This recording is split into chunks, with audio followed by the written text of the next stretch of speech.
Ելենա Արշակյանի «Մարիա» սերիալի նկարահանումները շարունակվում են, հեռուստադիտողները դիտում են ու քննարկում հեռուստասերիալի հերթական սերիան։ Ալլա, վերջապես հասկացար, որ դու ես մեղավոր, որ Ռաֆը տենց ա դարձել, գրել է հեռուստադիտողներից մեկը։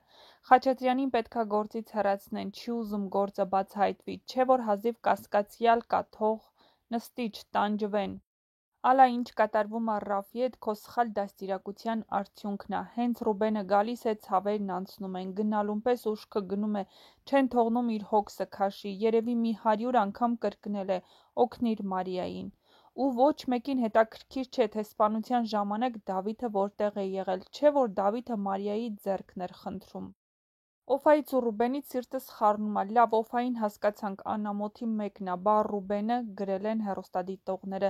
իրա երեխու մասին մտածում է, բայց Նոնայի և Նոնայի երեխու մասին չի մտածում, նույնիսկ մտքով չանցավ Նոնայից ու Վահանից ներողություն խնդրի, այն էլ ծնկաչոք։ Չեմ հասկանում, Ռուբենն ու Օֆան ինչի են իրար ձեռք բռնում նստում, քույրն էլ կողքներին նստած, համակարծիք եք, եթե ոչ, գրեք ձեր կարծիքները։